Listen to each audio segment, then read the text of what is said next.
Mes trois objectifs dans la vie. 1. Savoir peler une patate à une main. 2. Aller dans une école fantastique. 3. Avoir plus d'abonnés que la calotte glaciaire. C'est nul ici. Bien le bonjour, bande de vampires. Non, pas ça. Ça c'est mieux.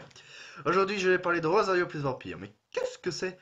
Eh ben, c'est un manga. Du calme, jeune viewer possédé, et remercie Captain Obvious plutôt. Alors, ma précieuse vidéo sera présentée comme suit. D'abord, on parlera du manga, bien évidemment. En second lieu, on parlera de l'histoire, mais rien que le début, car je tiens à ne pas te gâcher l'histoire, mais plutôt de te faire une mise en bouche. Et je te décrirai les personnages grosso merdo. Troisièmement, de mon avis et d'une note sur 20. Donc, commençons. Rosario plus Vampire est une série shonen d'Akeesa Akaida, désolé de ma prononciation. Il a été prépublié entre août 2004 et juin 2007 dans le magazine Monthly Shonen Jump et compilé dans un total de 10 tomes. Une seconde saison a été publiée dans Jump Square, totalisant 13 volumes à ce jour. Plus que le 14 à sortir et ce sera fini.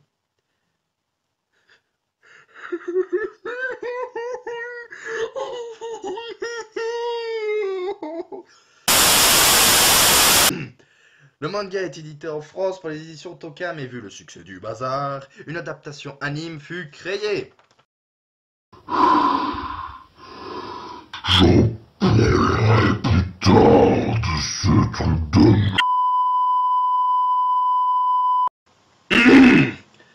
Donc le manga en lui-même est un shonen un peu spécial, car il avait clairement l'intention d'être un gros ecchi banal, comme le prouve la couverture du tome 1. Plonge dans le décolleté. Plus près, encore plus près, plus près. Veuillez m'excuser. Alors, où en étais-je? Ah oui. Donc clairement commencer comme un ecchi nunuche de base, on pourra constater que l'histoire obligera Akeesa Akaida de changer sa position de gros pervers. Attention, hein, il reste néanmoins un ecchi, mais l'histoire fait qu'il change de genre pour moins nous faire montrer de femmes défectueuses, et qui fait que ce manga peut se faire lire aussi bien par les petits que par les grands. Maintenant, la mise en bouche. Oui, je savais que tu n'attendais que ça.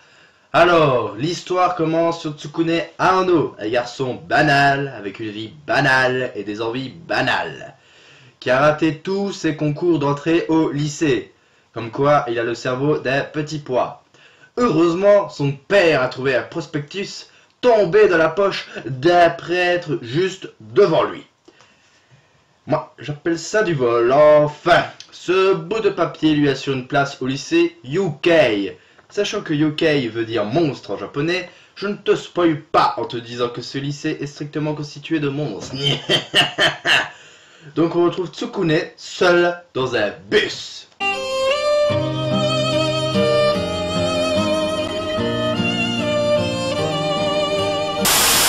Mais il n'est pas tout à fait seul, car il y a le conducteur du bus qui lui donne une mise en garde. Je vais brûler tes parties génitales avec mon cigare. Capiche? Oui, j'ai osé, monsieur, oui! Enfin, après ce moment assez glauque, il se retrouve dans l'endroit le plus inquiétant de l'univers. Mais putain, mais prends ton vélo de se connaît, pars-toi, je ne sais pas, mais bon, pars-toi! Enfin, une bonasse un peu conne l'écrase en vélo, puis, bien évidemment, il se lève et touche ta cuisse. Un petit coquinou. Tsukune, puceau comme il est, la trouve canon like that. Puis la fille s'approche de son cou pour lui sucer son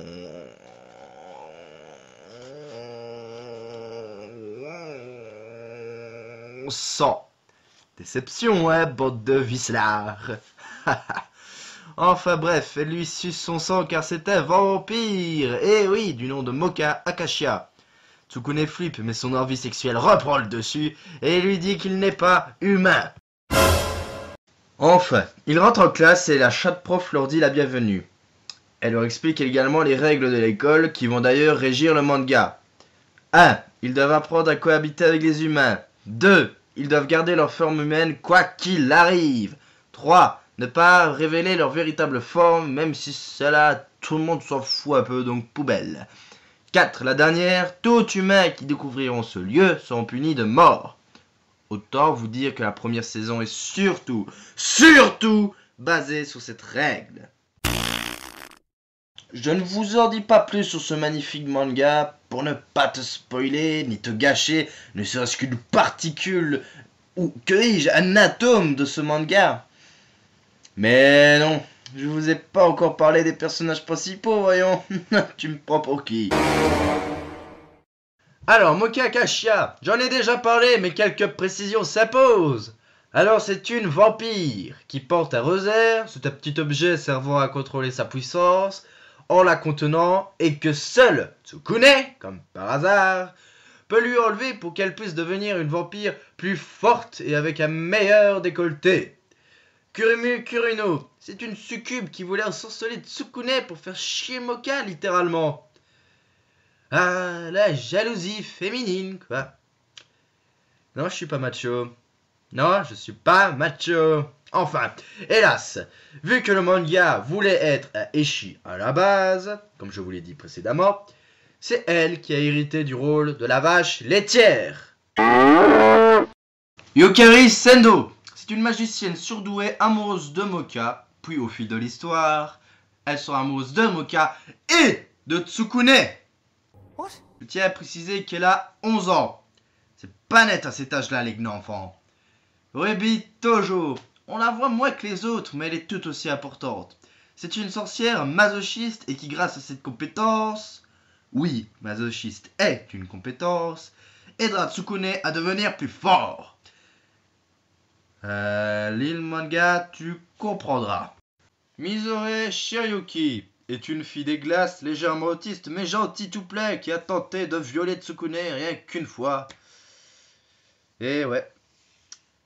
Enfin, dans le contexte, on peut plus ou moins comprendre. Allez, dans la saison 2, on verra l'arrivée de Kokoa Shuzen, la demi-sœur de Moka, donc également vampire, et qui possède une putain de chauve-souris qui peut se transformer en arme. C'est tout à fait normal. Et enfin, Fang Fang et Ling Ling Yuang. Dans l'ordre respectif, Fang Fang est un Yasha qui invoque des monstres plus bêtes, comme le phénix ou un panda de 4 mètres de haut. Et Ling Ling est un zombie qui ne cesse de le rappeler. Il nous reste deux plus ou moins importants, Guinée Morioka, qui est un loup-garou pervers tout simplement, et Eiji Miyamoto, qui est un tango. Si vous ne connaissez pas les noms de certains monstres, lisez le manga justement. Il vous explique à chaque fois, brièvement, ce que le monstre est. Bon, maintenant qu'on a légèrement parlé du manga, passons à l'animé.